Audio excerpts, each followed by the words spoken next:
हम महिलाओं को जागरूक होने की जरूरत है। ये जागना पड़ेगा कि ये सरकार सिर्फ लेने का काम कर रही है, छीनने का काम कर रही है, बाकी देने का। हमारे अयोध्या में आए दिन रेप होते हैं, मर्डर होते हैं, पीड़ित यानी कि दलित बच्चों के साथ ज्यादा विवाद हो रहे हैं, लेकिन ये सरकार जो नहीं रेंग रही और कर भी नहीं रही है। क्यों नहीं करे? क्योंकि उसको लगता है ना कि बस ये ठीक है, पीडीए हो गई, ये हमारी तरफ। अगर ये महिलाओं की इज्जत करते हैं, बेटी बचाओ बेटी पढ़ाओ की बात करते हैं, नारी सुरक्षा की बात करते हैं, नारी सशक्तिकरण की बात करते हैं, कहाँ नारी सुरक्षा हो रही, कहाँ नारी सशक्तिकरण? आपसे पूछा जाए कि जिस तरीके से अभी उत्तर प्रदेश में लॉ एंड ऑर्डर पे लेके तमाम सवाल खड़े हो रहे हैं, कितनी सुरक्षित आप महसूस करती हैं अगर बाहर निकलती है?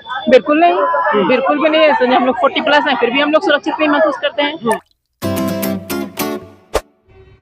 साथियों नमस्कार, एक बार फिर से लोक बंधु लाइव यूट्यूब चैनल में आप सभी का बहुत बहुत स्वागत है। हमारी मौजूदगी इस समय समाजवादी पार्टी के प्रदेश कार्यालय के बाहर है। आज अखिलेश यादव जो है समाजवादी पार्टी के राष्ट्रीय अध्यक्ष, उन्होंने महिला सभा की बैठक बुलाई थी। अगर देखा जाए तो मार्च महीने के बाद से लगातार समाजवादी पार्टी के राष्ट्रीय अध्यक्ष अखिलेश यादव तमाम अपनी जो विंग्स हैं, अलग अलग संगठन है, उनकी बैठक बुलाकर 2027 की तैयारियों में धार देने में जुटे हुए हैं। फिलहाल इन्हीं से जुड़ते हैं, महिला सभा की कार्यकर्ता हैं और महिलाएं इनसे जुड़ते हैं और इन्हीं से बातचीत करते हैं 2027 को लेकर क्या दिशा निर्देश दिए गए हैं और किस तरीके की तैयारियां चल रही है। बहुत बहुत स्वागत है। धन्यवाद। क्या कहेंगी, जिस तरीके से राष्ट्रीय अध्यक्ष जी ने आप लोगों को लगातार बुला रहे हैं, बैठकें कर रहे हैं, 2027 को लेकर क्या दिशा निर्देश है? हम लोग पूरा 2027 के लिए कमर कसे हैं। हम लोग पूरा मजबूती से वहाँ चुनाव लड़ेंगे, सारे संगठनों को जोड़ने का काम करेंगे, चाहे आशा बहू हो, चाहे समूह की सखियां हो, विज्ञान सखी हो, बैंक सखी हो या कृषक सखी हो, जो भी सखियां हैं, सबको अपने तरफ लाने का, उनको समझाएंगे कि ये सरकार कितनी जुल्मी है, कितनी जाति कर रही है, हमारे बच्चों को नौकरियां नहीं दे रही है, किचन इतना ज्यादा महंगा कर दी है, घर चलाना मुश्किल हो गया है,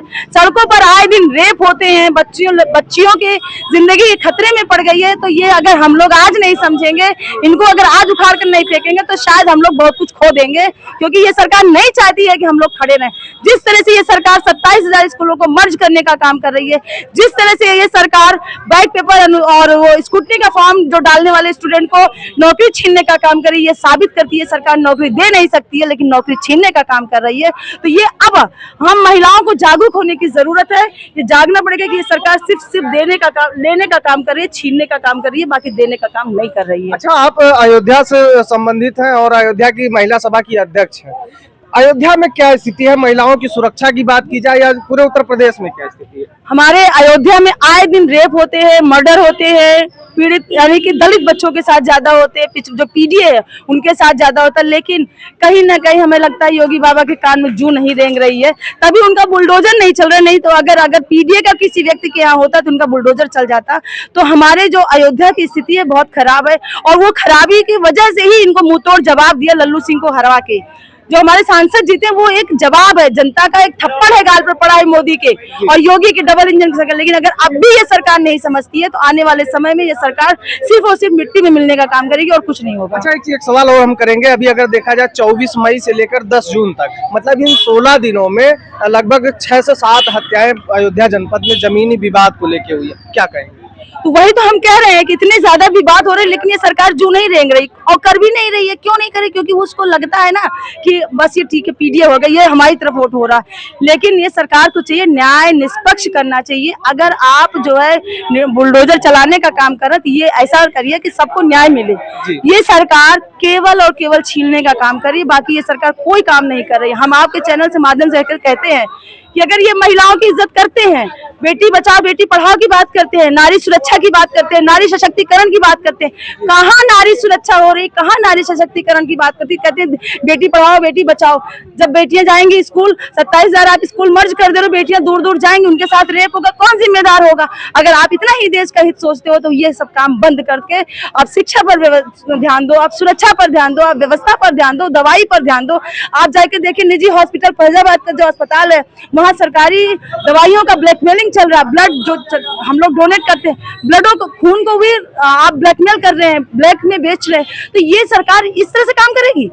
सरकार पूरी तरह से फेल है और ये सरकार अपने कमियों पर ध्यान नहीं दे रही, केवल सरकार कागज ही पर काम कर रही, बाकी कुछ नहीं। ये सरकार पूरी तरह से फेल है और ये सरकार पूरी उखड़ जाएगी। देखिएगा आप 27 में हारेगी। अच्छा, जैसे आप 27 में लगातार दावा कर रहे हैं आपके राष्ट्रीय अध्यक्ष और तमाम कार्यकर्ता नेता कि 27 में आप हम सरकार बनाने जा रहे हैं, लेकिन इसके पहले अगर देखा जाए तो यही जो है भारतीय जनता पार्टी लगातार आरोप लगाती है कि जब आपकी सरकार हुआ करती थी तमाम गुंडागर्दी हुआ करती थी और तमाम अस्पतालों और को तबेले में तब्दील अगर आज की डेट में देखा जाए सबसे ज्यादा गुंडे भारतीय जनता पार्टी में है, जो कि योगी और मोदी की शरण में है।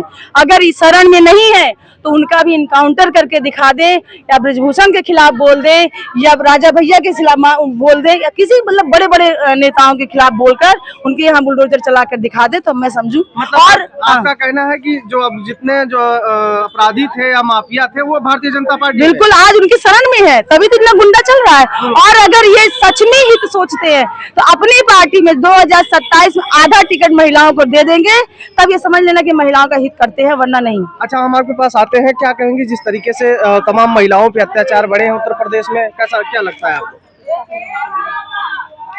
ये बहुत खराब है। इससे दूसरी प्रदेश सरकार चाहिए हमें, डबल इंजन की सरकार नहीं चाहिए हमें। हाँ, मतलब आपको सरकार बदलना है? जी, ये सरकार महिलाओं के लिए काम नहीं काम कर रही सर, बहुत जुल्म कर रही। जहाँ देखो जहाँ तानाशाही हो रहा है, जहाँ देखो मारपीट होया करता है, जब देखो जिन में भी बलात्कार हो जाता है, देखो छोटी छोटी बच्चियों का।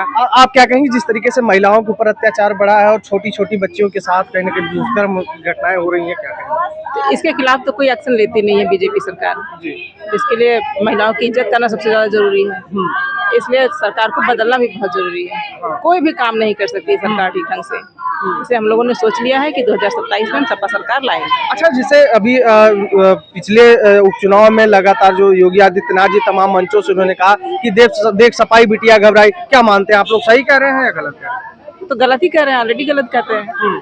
जो कहते हैं वो करते नहीं है, जो करते हैं वो कहते नहीं है। अच्छा, अगर आपसे पूछा जाए कि जिस तरीके से अभी उत्तर प्रदेश में लॉ एंड ऑर्डर को लेकर तमाम सवाल खड़े हो रहे हैं, कितनी सुरक्षित आप महसूस करती हैं अगर बाहर निकलती है तो? बिल्कुल नहीं, बिल्कुल भी नहीं है। हम लोग 40+ हैं, फिर भी हम लोग सुरक्षित नहीं महसूस करते हैं।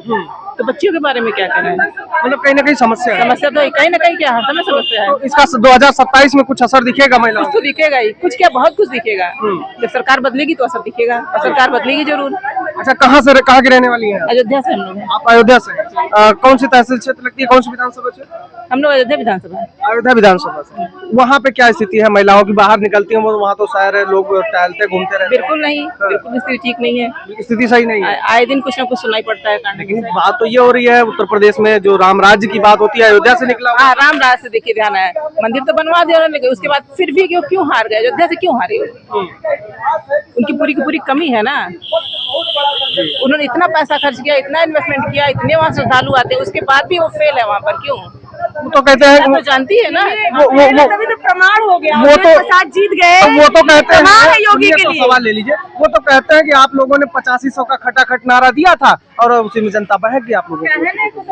नहीं, वो अपनी कमियों पर, अपनी नाकामियों पर छिपाने का काम कर रहे हैं। अवधेश प्रसाद का जीतना ही ये साबित कर देता है ये फेल है, और इनसे जनता नाराज है। पीडीए पूरा नाराज, इनका समर भी इनसे नाराज है, क्योंकि ये किसी तरह का वो नहीं है। चलिए, ठीक है, हाँ ठीक है। हम बातचीत कर रहे थे, तमाम महिलाएं थी, ये महिला सभा की कार्यकर्ता हैं, इनकी बैठक थी आज, तमाम बिंदुओं पर चर्चा हुई और इन लोगों का जो मानना है कि कहीं ना कहीं ये सरकार जो है महिला की सुरक्षा के नाम पर या तमाम जो सुरक्षा या लॉ एंड ऑर्डर की बात की जाती है उस पर फेल है। फिलहाल आपकी क्या राय है कमेंट बॉक्स में जरूर दीजिएगा। मिलते हैं वीडियो में, नमस्कार।